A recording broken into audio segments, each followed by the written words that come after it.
Welcome to are chemistry. आज हम जिस टॉपिक की बात करने जा रहे हैं वो किसी चैप्टर से रिलेटेड नहीं है। ये टॉपिक बच्चों के दिमाग में बहुत ज़्यादा प्रॉब्लम क्रिएट करता है कि कौन सा मॉलिक्यूल एग्जिस्ट करता है, कौन सा मॉलिक्यूल एग्जिस्ट नहीं करता है, अर्थात कौन सा मॉलिक्यूल बन सकता है और कौन सा मॉलिक्यूल नहीं बनता है। आज हम इसी टॉपिक पे एक सेपरेट वीडियो बना रहे हैं और आज के टॉपिक का नाम है हमारा एक्साइटेशन थ्योरी। एक्साइटेशन थ्योरी क्या होती है, या क्या हम बात करें एक्साइटेशन क्या होता है कि इलेक्ट्रॉन का स्थानांतरण या इलेक्ट्रॉन का एक स्टेट से दूसरे स्टेट में जाना, या मैं ये कहूं कि इलेक्ट्रॉन का एक एनर्जी स्टेट से दूसरे एनर्जी स्टेट में जाना, या इलेक्ट्रॉन का हम कह सकते हैं स्थानांतरण एक ऑर्बिटल से दूसरे ऑर्बिटल में जाना ही क्या कहला सकता है, एक्साइटेशन। क्लियर है? क्या कहे कि इलेक्ट्रॉन का स्थानांतरण एक ऊर्जा स्तर से जब दूसरे ऊर्जा स्तर में होता है, अर्थात एक ऑर्बिटल से दूसरे ऑर्बिटल में होता है, तो इसी थ्योरी का इसी फिनोमेना को हम लोग क्या बोलते हैं, एक्साइटेशन कहते हैं, या इसी प्रोसेस को हम लोग क्या कहते हैं, एक्साइटेशन कहते हैं। और जो ये एक्साइटेशन है ये दो टाइप के होते हैं, एक फ्री एक्साइटेशन होता है, एक फोर्स्ड एक्साइटेशन होता है। फ्री आप जानते होंगे जो नॉर्मली हो जाए, जनरली हो जाए, और फोर्स्ड क्या होता है जिसको हमें क्या जबरदस्ती कराना पड़े। फ्री में क्या होता है जो नॉर्मल हो जाए, कार्बन में नॉर्मली हो जाता है क्योंकि इसमें इलेक्ट्रॉन का ट्रांजिशन s से p में हो जाता है, इसलिए हम कार्बन की वैलेंसी जनरली 4 बोलते हैं। अब फास्फोरस में क्या होता है कि फास्फोरस में कंडीशन में हम लोग कहते हैं फास्फोरस की वैलेंसी 3 भी होती है और 5 भी होती है, मतलब 3 भी होती है और 5 भी होती है। इसका मतलब क्या, जो 5वीं वैलेंसी फास्फोरस दर्शाता है वो फोर्स्ड एक्साइटेशन के बेस पे ही दर्शाता है। अभी आगे एक्सप्लेन करेंगे, पहले हम जनरली जान ले ये फ्री एक्साइटेशन क्या होता है। फ्री एक्साइटेशन क्या होता है कि जब इलेक्ट्रॉन का ट्रांजिशन s से p में होता है, या मतलब इलेक्ट्रॉन का स्थानांतरण जब s ऑर्बिटल से p ऑर्बिटल में होता है, या मैं ये कहूं कि जब एनर्जी गैप कम होता है, और आप जानते हैं कि n और s और p ऑर्बिटल जो एनर्जी गैप होता है वो कम होता है, और एनर्जी गैप कम होने के कारण ही इनके बीच में कौन सा एक्साइटेशन कौन सा एक्साइटेशन होता है, फ्री एक्साइटेशन होता है। क्या मैंने कहा कि जब इलेक्ट्रॉन का स्थानांतरण s से p में हो, s ऑर्बिटल से p ऑर्बिटल में हो, या दो ऑर्बिटलों के बीच एनर्जी गैप कम होता है, तो इलेक्ट्रॉन का जो स्थानांतरण होता है, इलेक्ट्रॉन का जो ट्रांजिशन होता है, ऐसे एक्साइटेशन को हम लोग क्या कहते हैं, फ्री एक्साइटेशन। भेजें बात की? ओके, आगे बात करते हैं कि अगर इलेक्ट्रॉन का ट्रांजिशन s से d में हो या p से d में हो, क्या बोला मैंने कि जब इलेक्ट्रॉन का स्थानांतरण s से d में होता है या p से d में होता है, तो ऐसे एक्साइटेशन को हम लोग कहते हैं फोर्स्ड एक्साइटेशन। क्या कहते हैं, फोर्स्ड एक्साइटेशन। या मैं ये कहूं कि इनके बीच डेल्टा ई अर्थात एनर्जी गैप का जो डिफरेंस होता है वो 2i होता है। कैसा होता है, 2i, बहुत ज्यादा होता है, और ज्यादा होने की वजह से इनमें नॉर्मली एक्साइटेशन नहीं हो पाता, अर्थात मैं कह सकता हूं कि इनमें फ्री एक्साइटेशन नहीं होता है। इसीलिए यहां पे जो ट्रांजिशन होगा या एक्साइटेशन होगा, ऐसे एक्साइटेशन को हम लोग फोर्स्ड एक्साइटेशन कहते हैं। क्लियर है? एक्साइटेशन क्या होता है कि इलेक्ट्रॉन का स्थानांतरण एक एनर्जी स्टेट से दूसरे एनर्जी स्टेट में होना क्या कहलाता है, एक्साइटेशन, या मैं को एक ऊर्जा स्तर से दूसरे ऊर्जा स्तर में होता। अब कितने टाइप के हुए, 2 टाइप के, free excitation and forced excitation.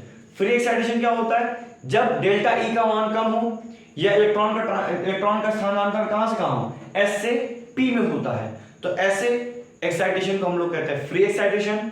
या दूसरा क्या होता है कि जब इलेक्ट्रॉन का स्थानांतरण s से d में हो या p से d में हो, s से d में या p से d में होता है, तो ऐसे एक्साइटेशन को हम लोग फोर्स्ड एक्साइटेशन कहते हैं। या मैं इसलिए ये कहूं क्योंकि इनमें डेल्टा ई का मान अर्थात एनर्जी गैप बहुत ज्यादा होता है, और एनर्जी गैप ज्यादा होने के कारण ही इसमें कौन सा होता है, फोर्स्ड एक्साइटेशन होता है, इसमें नॉर्मल एक्साइटेशन नहीं होता है। क्लियर है? अगली हम बात करते हैं कंडीशन फॉर एक्साइटेशन। क्या क्या कंडीशन है एक्साइटेशन होने की, तो 2 कंडीशन है, एक प्राइमरी कंडीशन और एक होती है सेकेंडरी कंडीशन। क्या बताया, एक प्राइमरी कंडीशन और एक होती है सेकेंडरी कंडीशन। ये प्राइमरी कंडीशन क्या होती है, इसमें क्या होना चाहिए, वैकेंट ऑर्बिटल होने चाहिए।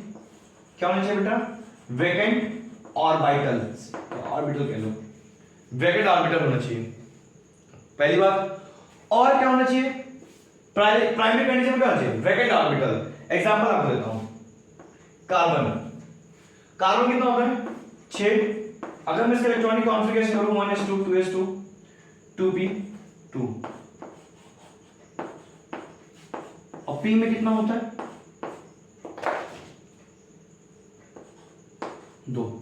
अब जरा ध्यान दीजिए, प्राइमरी कंडीशन क्या है कि मेरे पास वैकेंट ऑर्बिटल होना चाहिए, तो ऑर्बिटल वैकेंट है। और दूसरा क्या है कि इलेक्ट्रॉन का स्थानांतरण s से p में हो रहा है। इलेक्ट्रॉन कहां से कहां जा रहा है, s से p में। इसका मतलब क्या, लोअरिंग या low energy gap, low energy gap. एक तो ऑर्बिटल वैकेंट है और दूसरा क्या है, मेरे पास एनर्जी गैप कम है। क्या बोला मैंने, एक तो मेरे पास ऑर्बिटल वैकेंट है और दूसरे मेरे पास क्या है, एनर्जी गैप कम है। इसलिए यहां पर क्या होता है, एक्साइटेशन इजीली से हो जाता है। और हम लोग कहते हैं कार्बन की वैलेंसी 4 होती है। तो देखो हमको दिख रहा है 2, अनपेयर्ड 2 दिख रहा है, आपको लग रहा है कि ये 2 इलेक्ट्रॉन क्या होगा, साझे में जाएगा। अगर साझे में जाता है, बॉन्ड बनाने के लिए जाएगा, तो टोटल इलेक्ट्रॉन कितना हो जाएगा, 6 है। आउटर सेल में कितने हैं, 2 और 2 4, 2 और मिल गया, कितना हो गया 6। तब भी इसका ऑक्टेट कंप्लीट नहीं है।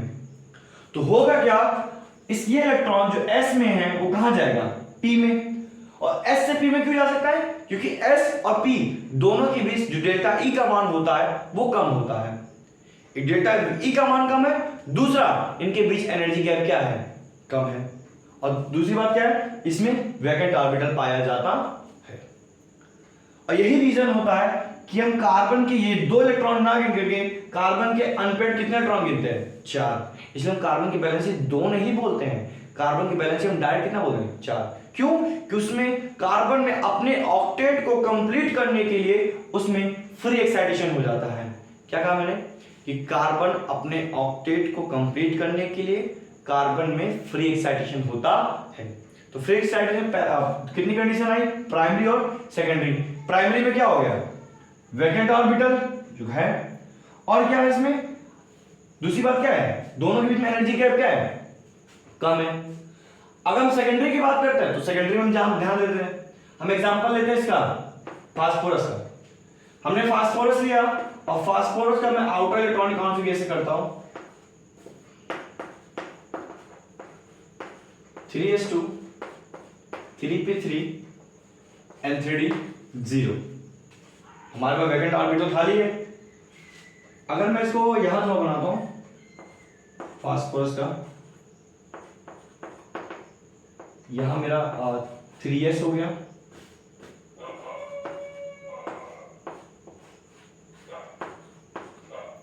ये मेरा 3p हो गया,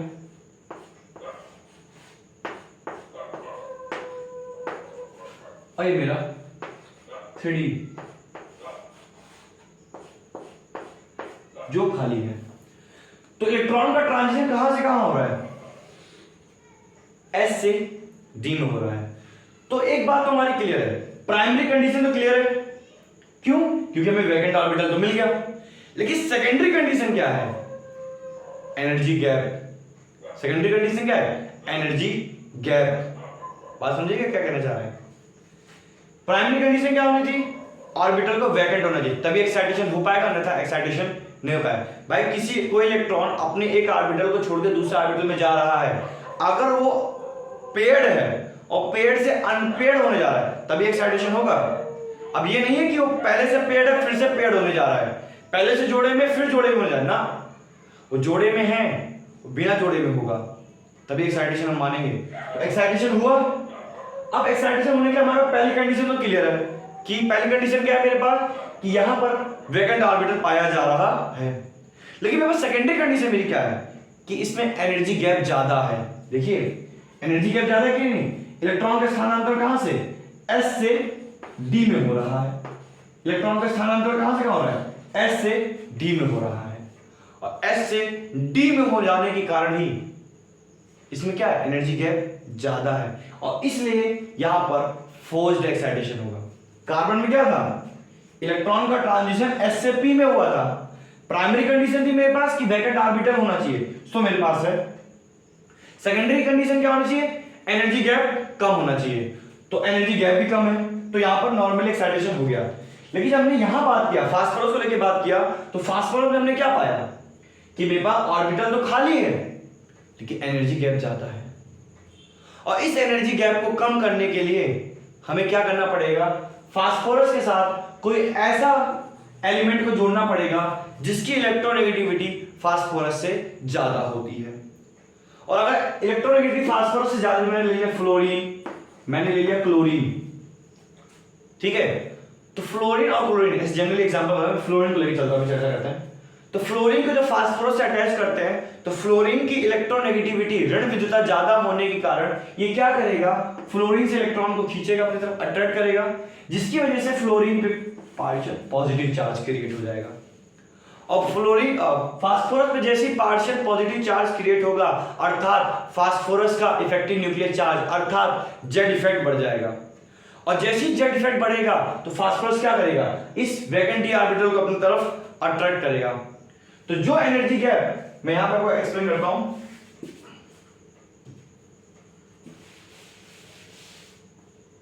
क्या कहा मैंने, यहां पर 3s ऑर्बिटल है, यहां 3p ऑर्बिटल है और कहीं दूर 3d ऑर्बिटल था, ये मेरा न्यूक्लियस है। तो होगा क्या कि जैसे ही फास्फोरस पे पॉजिटिव आएगा तो अभी तो ट्रांजिशन हो नहीं सकता, यहां पे 3 इलेक्ट्रॉन थे, यहां पे 2 इलेक्ट्रॉन थे, इलेक्ट्रॉन का ट्रांजिशन कहां से कहां होना है, S से D में होना है। तो अभी जब तक नहीं हो रहा ट्रांजिशन तब तक मैं बोलूंगा फास्फोरस की वैलेंसी कितनी है, 3 हो रही है।